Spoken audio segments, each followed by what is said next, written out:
नमस्कार प्रेक्षक हो, सेलिब्रिटी शो मध्ये मी तेजस्विनी आपलं मनपूर्वक स्वागत करते। प्रेक्षक हो, आपल्या आचार्य 90 FM स्टुडिओमध्ये वेगवेगळे कलाकार, अभिनेते, अभिनेत्री तसंच लेखक, दिग्दर्शक नेहमीच आपल्या भेटीस येत असतात। त्यांच्याकडून आपण आता नाट्यसृष्टीमध्ये, रंगभूमीवर आणि फिल्म इंडस्ट्रीमध्ये काय काय घडामोडी होत आहेत ते आपण नेहमीच त्यांच्या मार्फत आपल्याला कळत असतात। तर आजही असंच व्यक्तिमत्व आपल्या स्टुडिओमध्ये आलेलं आहे। तुम्ही बरेचसे ओळखत असाल सरांना पाहून। तर वीरेंद्र नेवरेकर सर आपल्यासोबत आहेत। सर नमस्कार। आचार्य 90 FM स्टुडिओमध्ये तुमचं मनपूर्वक स्वागत आहे। मी जसं म्हटलं, कारण अथर्व थिएटरची बरीच नाटकं अगदी लहानपणापासून सगळी मुलं पाहत आलेली आहेत आणि बरीचशी नाटकं अथर्व थिएटर्स तर्फे होत असतात। तर अथर्व थिएटर्सचे संस्थापक आणि स्वतः लेखक, दिग्दर्शक, अभिनेते म्हणून कार्यरत असलेले वीरेंद्र नेवरेकर सर आज आपल्या भेटीस आलेले आहेत। तर आतापर्यंत सगळा त्यांचा अभिनयाचा प्रवास म्हणा किंवा असं बाल रंगभूमीसाठी केलेलं कार्य बघा, ते आपण आज या मुलाखतीच्या दरम्यान जाणून घेणार आहोत। वीरेंद्र सर, तुम्हाला पहिला प्रश्न अर्थातच हा विचारेन की तुम्हाला आवड या म्हणजे तुम्हाला कधी वाटलं की आपण अभिनय क्षेत्रात जावं किंवा नाट्यसृष्टीत जावं? मी काम सुरू केलं ते 1996 साली आणि प्रत्येकाला वाटत असतं की ही जी माया नगरी आहे किंवा सगळ्यांनाच असं वाटतं की आपण कुठेतरी स्क्रीनवर दिसावं, नाटकामध्ये दिसावं। पण मला त्यातलं काहीच नॉलेज नव्हतं। माझे सगळ्यात पहिले गुरु जे आहेत ते सौरभ शुक्ला, हिंदीतले। जे संवेदना परिवार नावाची संस्था, त्या संस्थेमध्ये मी अभिनय प्रशिक्षण करण्यासाठी गेलो होतो। म्हणजे तिथे माझ्या बरोबर अभिनयासाठी काम करणारे त्या संस्थेचे होते ते होते चिन्मय मांडलेकर। त्यांच्यासोबत म्हणजे त्यांनी प्रायोगिक नाटक केलं होतं सौरभ शुक्लांनी हिंदीमध्ये। त्याची प्रमुख भूमिका चिन्मय मांडलेकर यांची होती। मी साईड रोलला होतो, म्हणजे मॉब मध्ये होतो असं म्हटलं तरी चालेल, पण माझी ती शिकण्याची प्रोसेस होती। आणि अभिनय मी केलेला नाही, फार कमी केलेला आहे। माझं जास्त लक्ष हे निर्मितीकडे आहे, कारण आपण स्वतःला चाचपडत असतो ना, वेगवेगळ्या गोष्टींमध्ये प्रवेश घेतो आणि ते शिकून बघतो मला हे जमेल का। तसं मी पहिला अभिनय जमणार नाही अशातला भाग नाहीये, पण आपण हे कितपर्यंत करू शकतो, आपल्याला स्वतःचा अभ्यास स्वतःला असतो। मुळात मी शिक्षक आहे शाळेमध्ये आणि अथर्व थिएटर संस्था जी आहे ती आपण सुरू केली बरोबर 25 वर्षापूर्वी। त्याच्या आधी मी वेगवेगळ्या स्पर्धा घेत होतो, पण त्या कामाला कुठल्याही प्रकारचं नाव नव्हतं। मग कुठलं तरी एक नाव, चांगलंसं नाव द्यायला हवं, म्हणून मग अथर्व हे गणपतीचं नाव जे आहे ते मी संस्थेला दिलं आणि संस्था नोंदणीकृत केली आणि आम्ही कामाला सुरुवात केली। माझ्यासोबत बरेचसे शिक्षक जोडलेले आहेत या कामामध्ये। आणि गंमत म्हणजे अशी की त्यावेळेला मुक्कामपोट बोंबिलवाडी हे नाटक आलं होतं अथर्व थिएटर्सचं। ते संतोष काणेकर, बरोबर ना, आणि अभिजित साटम यांचं। त्यांच्याही संस्थेचं नाव अथर्वच आहे, पण त्यांचं प्रोडक्शन मध्ये रजिस्ट्रेशन झालेलं आहे आणि आमचं संस्था नोंदणी झालेली आहे धर्मादाय आयुक्तामध्ये। एकाच वर्षी दोन्हीची कामं सुरू झालेत, त्यांचं मुक्कामपोट बोंबिलवाडी नाटक आणि आमचं राज्यस्तरीय लोकनृत्य स्पर्धेपासून आपण सुरुवात केली। आणि सलग 3 वर्ष आपण राज्यस्तरीय लोकनृत्य स्पर्धा घेतल्यानंतर आपण मग वैयक्तिक स्पर्धांकडे वळलो। मुळात शिक्षक असल्यामुळे मुलांसाठी काहीतरी करावं ही तळमळ पहिल्यापासूनच होती। त्यांना कुठेतरी चांगला व्यासपीठ देता यायला हवं, त्यांच्या कलागुणांना वाव देता यायला हवं, यासाठी हे काम त्यावेळेला सुरू केलं होतं। आणि त्यावेळेला अगदी परीक्षक म्हणून सुभाष नकाशे आले होते डान्सच्या स्पर्धेला, तुम्ही ओळखत असाल सगळ्यांना त्यांना। लोकप्रिय ते नृत्य दिग्दर्शक आहेत, मराठी बाणासारखा कार्यक्रम ते करतात। त्यांनी मला सांगितलं तुम्ही हे खूप चांगलं करता, हे कुठेतरी चॅनलला घेऊन जा। त्यावेळेला ते चॅनल असं कुठलाच नव्हतं रियालिटी शो, आणि त्यांनी कल्पना दिली, पण त्यावेळेला आम्ही फारच लहान होतो आणि तिथपर्यंत मजल कशी मारणार चॅनल पर्यंत याचं नॉलेज नसल्यामुळे आम्ही काही जाऊ शकलो नाही। पण त्याच्यानंतर बुगी वुगी सारखा शो आला आणि मग हळूहळू डान्सचे रियालिटी शो वाढले लागले। पण आपल्याकडे आलेले स्पर्धक आणि पालक हे आजही आपल्याला आपली आठवण काढतात। त्याचं कारण असं की शिक्षक असल्यामुळे मुलांना योग्य ट्रीटमेंट देता आली पाहिजे आणि पालकांना सुद्धा ती चांगली ट्रीटमेंट देता आली पाहिजे। म्हणजे आजही, म्हणजे आता संडेला आमची स्पर्धा झाली, आजही पालकांचे मेसेज आहेत, सर तुम्ही खूप छान मुलांना व्यासपीठ मिळवून देताय आणि पालकांना सुद्धा खूप चांगली ट्रीटमेंट देताय। म्हणजे जे समाधान लागतं की आपल्या मुलांना आपण योग्य ठिकाणी घेऊन गेलोय आणि त्यांना त्यांचे कलागुण सादर करायला मिळत आहेत, हा आनंद पालकांना पण आहे, तसाच तो मुलांना पण आहे। आणि तो प्रवास चालू आहे तेव्हापासून आणि अखंडपणे कार्यरत आपण आहोत। खूप तुम्ही जसं म्हणालात तर मी प्रेक्षकांना आपल्या सांगू इच्छिते, ज्ञानेश्वर विद्यालय आणि कर्मवीर भाऊराव पाटील विद्यालय या दोन्ही शाळांमध्ये सर कार्यरत आहेत, मुलांना घडवत आहेत. तर तुमची मुलांना घडवण्याची पद्धत कशी आहे, म्हणजे कसं एकेकाने अभ्यास केला पाहिजे? म्हणजे आता मला बाकीचे सगळे म्हणतात मी म्हणजे उत्तम किंवा आदर्श शिक्षक किंवा उत्तम शिक्षक अभिनयाच्या क्षेत्रात कसा असला पाहिजे? आता म्हणजे मुलांना सध्याचं जे आकर्षण आहे मोबाईलचं, तर त्याच्यातून जर बाहेर काढायचं असेल तर शिक्षकाने ऍक्टिव्ह असायला पाहिजे. म्हणजे बरेचसे प्रकरण जे आहेत, धडे जे आहेत ते नाट्य रूपाने सादर करून दाखवतो, मुलांची बालनाटकं बसवतो, छोट्या छोट्या नाटुकल्या बसवतो आणि त्याच्यातून एखादा विषय समजावून सांगतो. त्यांच्या डोळ्यासमोर एखादा प्रसंग कसा उभा राहील इतिहासाचा असेल तर तो कथाकथनाच्या माध्यमातून करतो.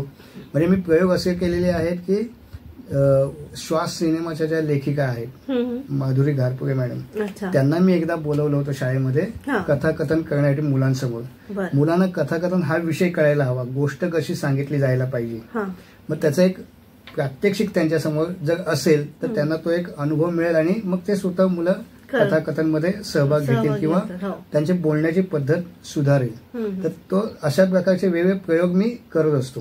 जसं बालनाट्य एकदम सुरुवातीला ज्यावेळेला मी शाळेमध्ये शिक्षक म्हणून लागलो त्याला मला परवानगी दिली आमच्या मॅडमनी, सुकन्या आपटेबाई, ज्यांनी मला खरं म्हणजे हे सगळं करायला मुभा दिली. तुला जे करायचे ते कर बिंदास. म्हणजे आणखी आनंदाची गोष्ट सांगतो, ऋषिकेश जोशी जे मोठे कलाकार आहेत मराठीमधले, ते पण तिकडे शिक्षक म्हणून लागले होते आणि त्यांचं ते तिकडे शिक्षक म्हणून लागले आणि त्यांचा NSD ला नंबर लागला, नॅशनल स्कूल ऑफ ड्रामाला.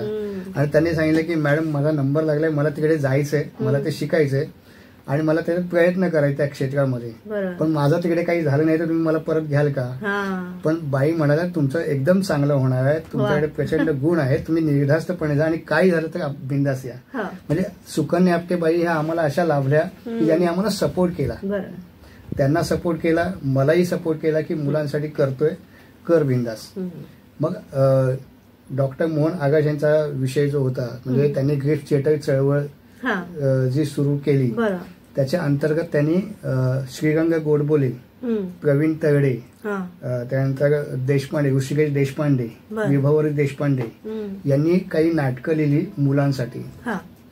ती संकल्पना अशी आहे की लहान मुलांसमोर मोठ्या कलाकारांनी लहान मुलांच्या भूमिका कराव्यात. बरोबर. कारण आपण लहान मुलांना बालनाट्य शिकवताना त्यांना ओरडतो, मोठी माणसं कशी वागतात तसं वाग असं सांगतो. तसं न सांगता त्यांना आपल्याला ज्ञानच द्यायचंय, एखादी गोष्ट शिकवायची आहे तर त्यांना प्रेशरमध्ये न आणता मोठ्या कलाकारांनी त्यांच्या भूमिका कराव्यात आणि त्यांना तो विषय नाटकाच्या माध्यमातून समजावून सांगावा.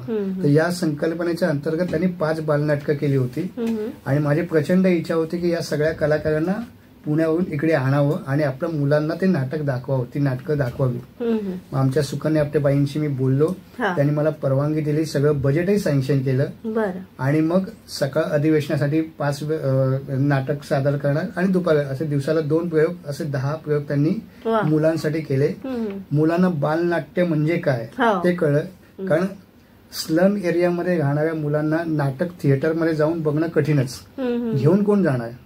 पालकांना सुद्धा त्यातलं ज्ञान नसल्यामुळे ते घेऊन जाऊ शकत नाहीत. मग कुठेतरी हा जो विषय आहे याच्यातून आपल्याला इथं माहिती आहे की नाटक म्हटल्यानंतर आपल्याला बोलावं लागतं, वाचावं लागतं, म्हणजे इनडायरेक्टली वाचन येतं, बोलणं येतं, संभाषण चातुर्य येतं, हे सगळ्या गुणांचा विकास नाटकामुळे होतो. मग आधी मुलांना त्या प्रवाहात आणलं पाहिजे, असं करून मुलांना नाटकामध्ये आणलं आणि मग सलग आम्ही नाट्य महोत्सव, बालनाट्य महोत्सव 9-10 वर्ष घेतला. तिथे सुद्धा आम्ही काय केलं, आंतरशालेय बालनाट्य स्पर्धा घ्यायचो आणि ते दामोदर हॉलला ते व्हायचं सगळं आणि आमच्या अख्ख्या शाळेला आम्ही ती नाटकं दाखवायचो. वेगवेगळ्या शाळेतली मुलं कसं करतात ते बघा आणि तुम्ही मग त्याच्यातून शिका, हा त्याच्या मागचा उद्देश होता. आणि तो खूप लोकप्रिय झाला आणि मुलांना खूप आवडायला लागला. आजही मुलं आठवण काढतात की सर पुन्हा नाट्य महोत्सव घ्या, आम्ही येऊ. आता ती मुलं मोठी झाली पण नवीन मुलांसाठी त्यांची मुलं आता शिकतात. तो अनुभव वेगळा होता. जसं वेगवेगळ्या उपक्रमातून आपण मुलांसाठी खूप काम केलेलं आहे. अथर्व थिएटरचं पण उद्दिष्ट तेच, म्हणजे 1996 साली मी पहिली स्पर्धा घेतली. त्यावेळेला स्टेजवरती एक मुलगा डान्स करत होता आणि मी त्याचा अर्धा डान्स बघितला आणि पुढच्या मुलाला म्हटलं तू तयारीत राहा, तुझा नंबर आहे. आणि तो डान्स करून आला, त्याला म्हटलं खूप छान डान्स केला, शाबास, असं प्रयत्न कर. तो म्हणाला की सर मला माहिती आहे माझा डान्स चांगला नाहीये, पण मला प्रेक्षकांसमोर स्टेजवरती एकदा डान्स करून बघायचं होतं. हा जो अनुभव आहे त्या मुलाला घ्यायचा असलेला अनुभव, म्हणजे अशी कितीतरी मुलं असतील की त्यांना कधीतरी एकदा स्टेजवरती येऊन नाचू गरज असते. त्याला स्वतःला माहिती आहे माझा नंबर येणार नाही, त्याची तयारी आहे, पण त्याला तो अनुभव घ्यायचा होता. असे विविध प्रकारचे अनुभव मुलांना घ्यायचे असतात, आपण ते अनुभव दिले पाहिजेत. आणि मग त्यासाठी आपण हा प्लॅटफॉर्म सुरू केला, अथर्व थिएटरची संस्था सुरू केली आणि दरवर्षी आपण अशा स्पर्धा घेतो आणि मुलांना व्यासपीठ मिळवून देतो. गेल्या वर्षी तर आपण आदिवासी विभागातल्या मुलांना स्पर्धेमध्ये सहभाग घ्यायला सांगितला. आता ते प्रत्यक्ष येऊ शकत नाही, त्यामुळे आम्ही पहिलं वर्ष हे केलं, ऑनलाईन घेतलं. आता त्याच्यानंतरच्या आता या वेळेला ते स्वतःहून आले. कर्जत मधल्या एका खेडेगावातून. आता शिक्षक माझे मित्र बऱ्याच ठिकाणी आहेत ना, मग ते शिक्षक कनेक्टेड आहोत, त्यामुळे मग ते घेऊन येतात की मला माझ्या मुलांना आणायचं, म्हणजे बस करून मुलांना घेऊन आले शिक्षक स्वतःचा खर्च करून. म्हणजे असे आमची बॅच आहे ती अशी थोडीशी मुलांसाठी धडपडणारी त्यावेळीची आहे. नक्कीच. तर सरांच्या बालनाट्य चळवळीविषयी आपण अधिक जाणून घेणार आहोत. एक छोटीशी विश्रांती घेऊया आणि पुन्हा भेटूया. आज आपण वीरेंद्र नेवरेकर सर यांना आपल्या आचार्य 90 FM मध्ये आमंत्रित केलेलं आहे. तुम्ही ऐकत राहा आचार्य 90 FM ऑन रेडिओ.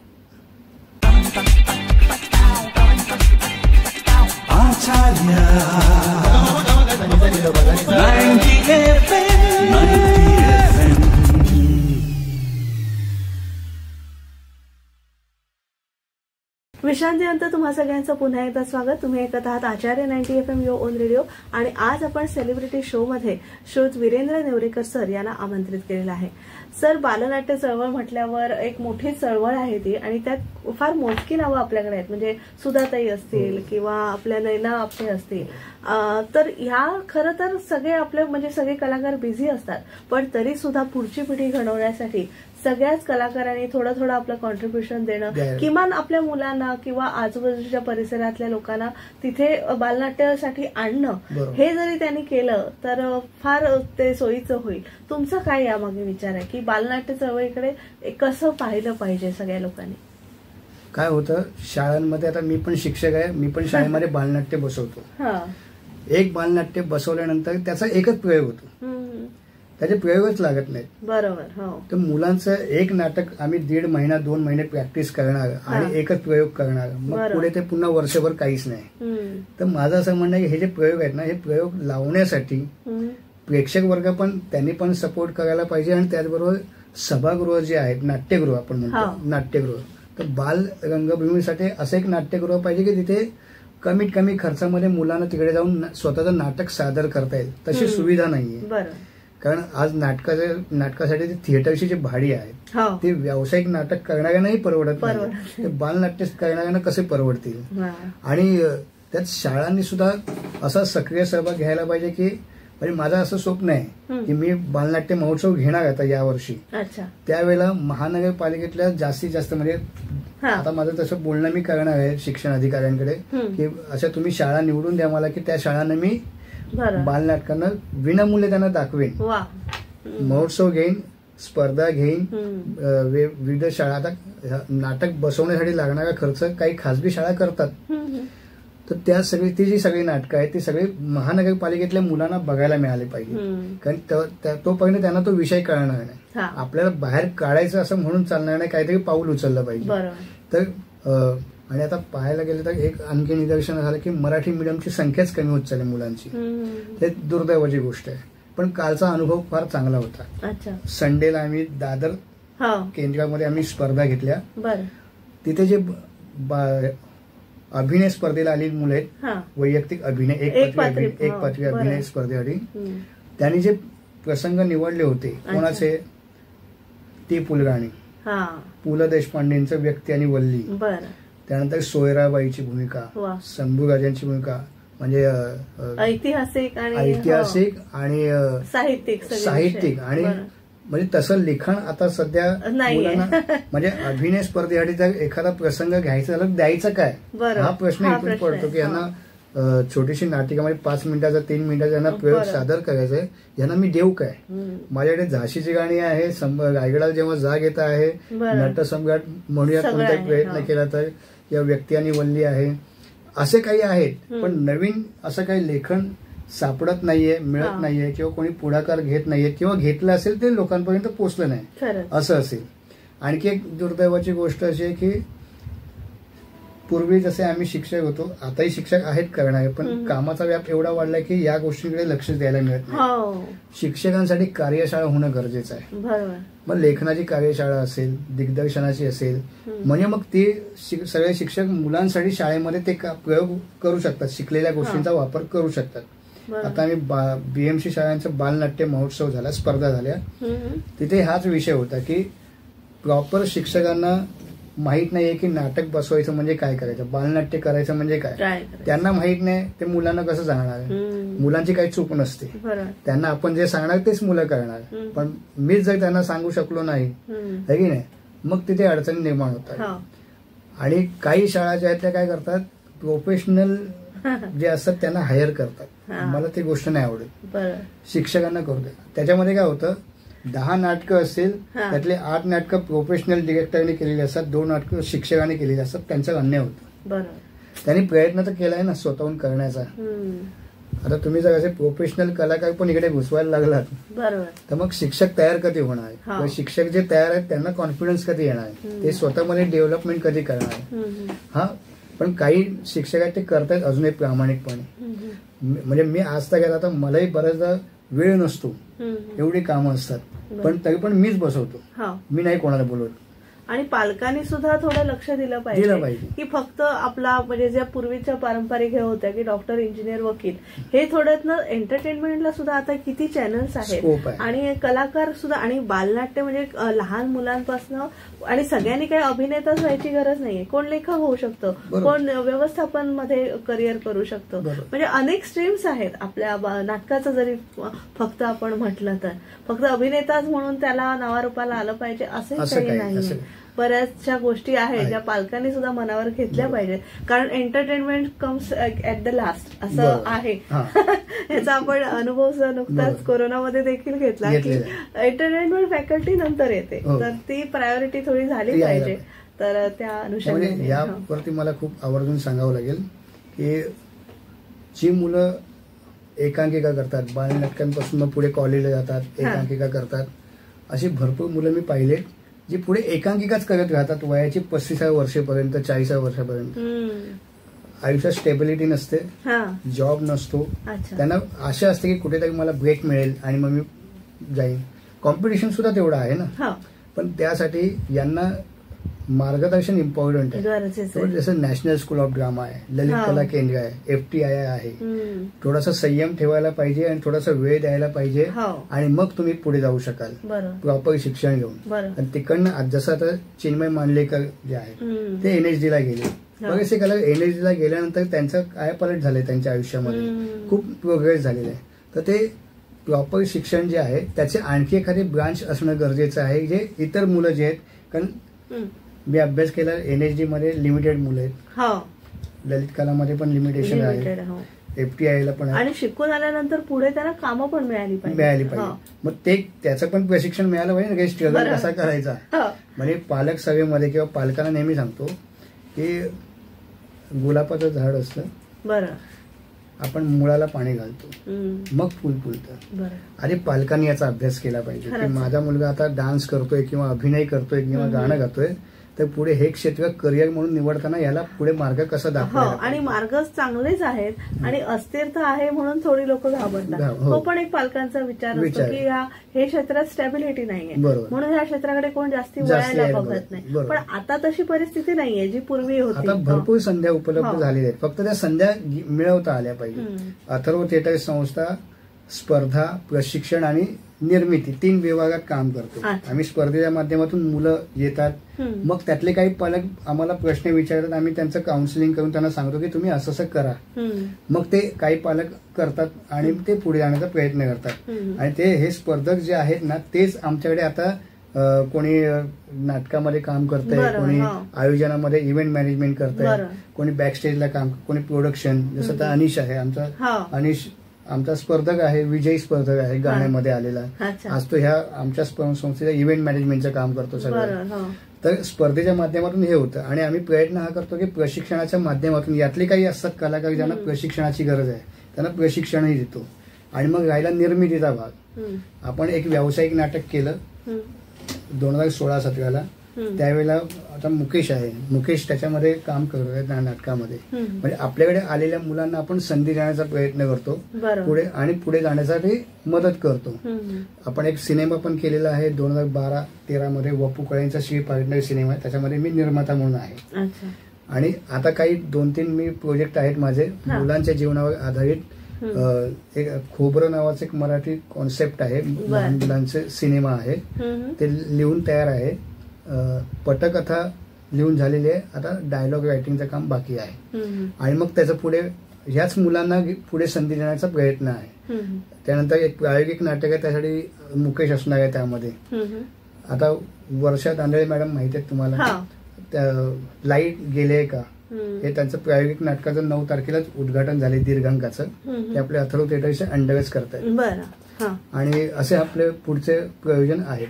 आणि एक मोठा उद्देश आमचा असा आहे की अथर्व थिएटर्सच्या माध्यमातून अशी एक इन्स्टिट्यूशन तयार व्हायला पाहिजे की हे जे मुलं आहेत यांना प्रॉपर गाईड मिळालं पाहिजे.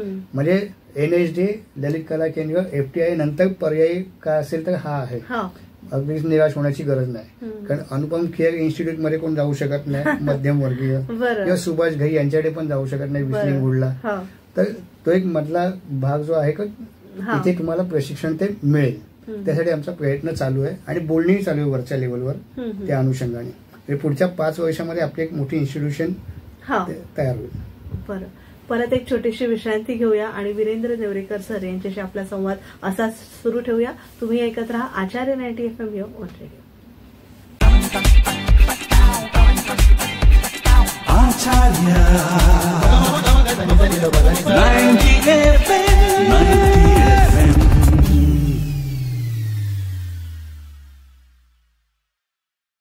विश्रांतीनंतर तुम्हा सगळ्यांचं पुन्हा एकदा स्वागत. तुम्ही ऐकत आहात आचार्य 90 FM ऑन रेडिओ.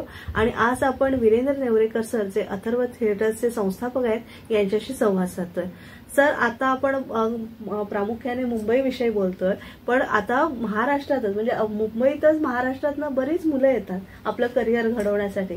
तर मला वाटतं फक्त मुंबईपुरतंच हे सीमित न राहता नागपूरमध्ये अशी संस्था झाली पाहिजे, किंवा तुमची शाखा असली पाहिजे, पुण्यात असली पाहिजे. कारण टॅलेंट हे सगळीकडेच आहे. टॅलेंट फक्त मुंबईत आहे का, तर नाही, टॅलेंट सगळीकडेच आहे. आमच्या कोकणात देखील आहे.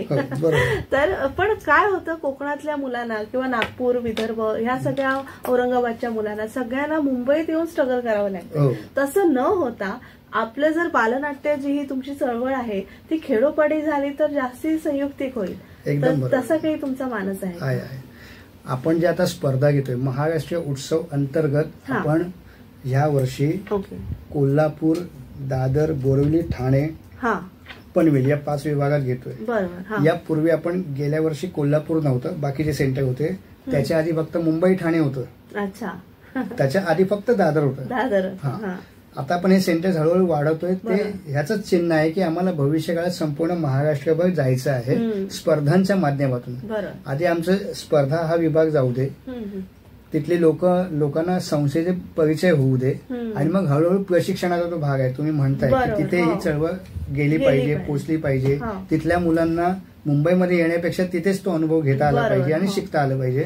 तर त्याचंच हे आमचं पहिलं पाऊल आहे की आता आम्ही आता येणाऱ्या संडेला ठाण्याला आहोत, त्याच्या पुढच्या संडेला पनवेलला, आणि एप्रिलमध्ये आपण नाशिक आणि रत्नागिरी, आणि त्यानंतर ऑगस्ट नंतर पावसाळा थोडा कमी झाला की पुन्हा सिंधुदुर्ग जिल्हा, आणि मग आपला सगळा तिकडचा पट्टा जो आहे. असं ह्या वर्षभरात आम्ही ठरवलेले कमीत कमी 15 जिल्हे तरी आपण करायचे आहेत, तिथपर्यंत पोचायचे. हा आपलं उद्दिष्ट आहे या वर्षाचं. आणि आपलं 25वं वर्ष आहे गौप्य महोत्सवी वर्षानिमित्त.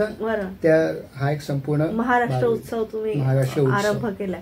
बरं, आता ज्या सगळ्या मुलांना या स्पर्धेमध्ये सहभागी व्हायचं असेल तर त्यांनी संपर्क कसा करायचा ते आपण आपल्या प्रेक्षकांना सांगू. नक्की. आता महाराष्ट्र उत्सवाच्या ज्या स्पर्धा चालू आहेत, या स्पर्धा चालू होण्यासाठी आपल्याकडे सोशल मीडिया आहे. सोशल मीडियाच्या माध्यमातून तुम्हाला स्पर्धांच्या तारखा कळतील, कुठल्या विभागात कधी आहेत त्या, आणि त्याचं ठिकाण, आणि त्याचं सगळं शेड्यूल पण त्याच्यामध्ये कळेल. त्याचे आपला व्हॉट्सअप नंबर दिलेला असेल, तिथे त्यांनी त्यांचं नाव आणि विभाग टाकला की आपोआप तुम्हाला मेसेज येईल पुढचा सगळा त्या विभागातल्या सगळ्या माहितीचा आणि तुम्ही सहभाग घेऊ शकता. लिंक भरून फक्त आपला प्रवेश अर्ज भरायचा आहे आणि तुमची सगळी माहिती आली का आम्ही तुमच्याशी संपर्कात राहू आणि तुम्हाला माहिती देऊ. आणखी एक महत्वाचं सांगायचं आहे, आपण मुलांपर्यंत ह्या सगळ्या गोष्टी नाही आहेत ना, तर त्यासाठी झटणारे जे शिक्षक आहेत तर आम्ही दरवर्षी अशा शिक्षकांना संजीवनी पुरस्कार देतो.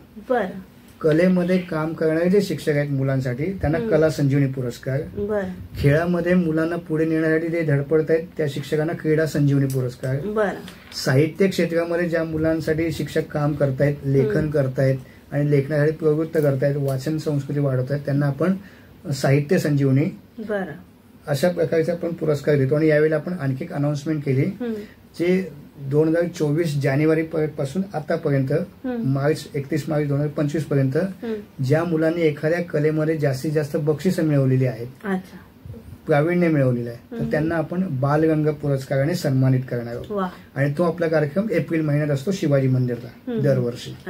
तर शिक्षकांना पुरस्कार देणार, शिक्षकांना पुरस्कार मिळाला की तो बघून प्रोत्साहन मिळणार मुलांना, पालकांना, आणि त्यांना आणखीन मुलं त्यांच्याकडे शिकायला येणार आणि ते इनडायरेक्ट मग आम्हाला पण जॉईन होणार. असं ते सगळ्यांसाठी एक चांगला उत्सव आहे हा.